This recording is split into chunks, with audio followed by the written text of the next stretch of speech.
Welcome back to our Daily Bread. I'm Sam, and I will be taking you through a 365-day plan from Genesis to Revelation. Today I will be reading from Genesis chapters 40 and 41. If you would like to follow along, I will be reading from the ESV translation. Chapter 40.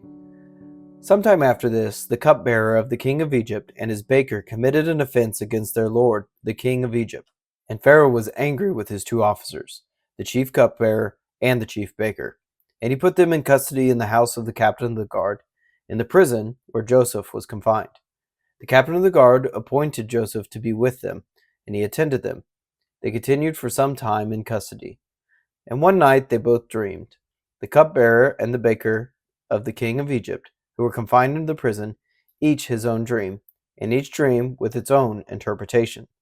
When Joseph came to them in the morning, he saw that they were troubled.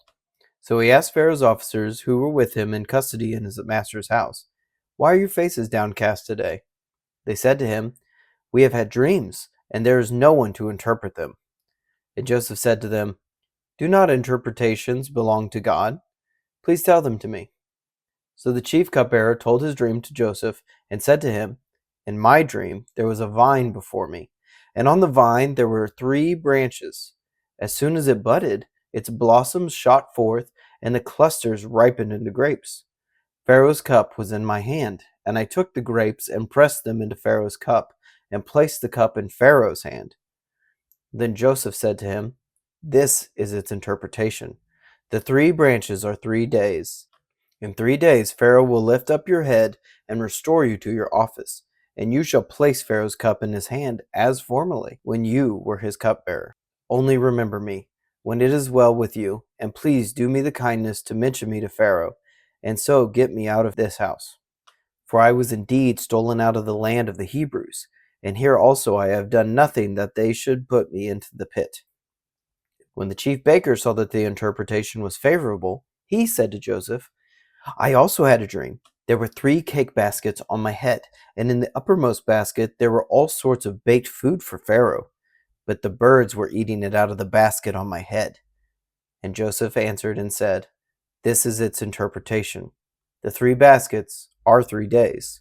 In 3 days Pharaoh will lift up your head from you and hang you on a tree, and the birds will eat the flesh from you."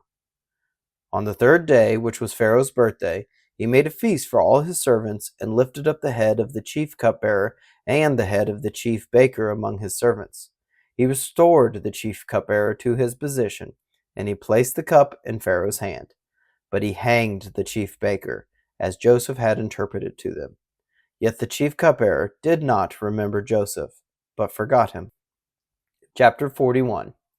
After 2 whole years, Pharaoh dreamed that he was standing by the Nile, and behold, there came up out of the Nile 7 cows, attractive and plump, and they fed on the reed grass. And behold, 7 other cows, ugly and thin, came up out of the Nile after them, and stood by the other cows on the bank of the Nile. And the ugly, thin cows ate up the 7 attractive, plump cows. And Pharaoh awoke, and he fell asleep and dreamed a second time. And behold, 7 ears of grain, plump and good, were growing on one stalk. And behold, after them sprouted 7 ears, thin and blighted by the east wind. And the thin ears swallowed up the 7 plump, full ears. And Pharaoh awoke, and behold, it was a dream. So in the morning his spirit was troubled, and he sent and called for all the magicians of Egypt and all his wise men. Pharaoh told them his dream, but there was none who could interpret them to Pharaoh. Then the chief cupbearer said to Pharaoh, "I remember my offenses today. When Pharaoh was angry with his servants and put me and the chief baker in custody in the house of the captain of the guard, we dreamed on the same night, he and I, each having a dream with its own interpretation. A young Hebrew was there with us, a servant of the captain of the guard. When we told him, he interpreted our dreams to us, giving an interpretation to each man according to his dream. And as he interpreted to us, so it came about. I was restored to my office, and the baker was hanged." Then Pharaoh sent and called Joseph, and they quickly brought him out of the pit. And when he had shaved himself and changed his clothes, he came in before Pharaoh. And Pharaoh said to Joseph, "I have had a dream, and there is no one who can interpret it. I have heard it is said that when you hear a dream, you can interpret it." Joseph answered Pharaoh, "It is not in me. God will give Pharaoh a favorable answer." Then Pharaoh said to Joseph, "Behold, in my dream I was standing on the banks of the Nile. 7 cows, plump and attractive, came up out of the Nile and fed in the reed grass. 7 other cows came up after them, poor and very ugly and thin, such as I had never seen in all the land of Egypt. And the thin, ugly cows ate up the first 7 plump cows. But when they had eaten them, no one would have known that they had eaten them, for they were still as ugly as at the beginning. Then I awoke. I also saw in my dream 7 ears growing on one stalk, full and good. 7 ears, withered, thin, and blighted by the east wind, sprouted after them, and the thin ears swallowed up the 7 good ears. And I told it to my magicians, but there was no one who could explain it to me." Then Joseph said to Pharaoh, "The dreams of Pharaoh are one. God has revealed to Pharaoh what he is about to do. The 7 good cows are 7 years, and the 7 good ears are 7 years. The dreams are one. The 7 lean and ugly cows that came up after them are 7 years, and the 7 empty ears blighted by the east wind are also 7 years of famine.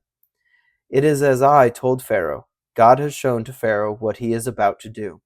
There will come 7 years of great plenty throughout all the land of Egypt, but after them there will arise 7 years of famine, and all the plenty will be forgotten in the land of Egypt.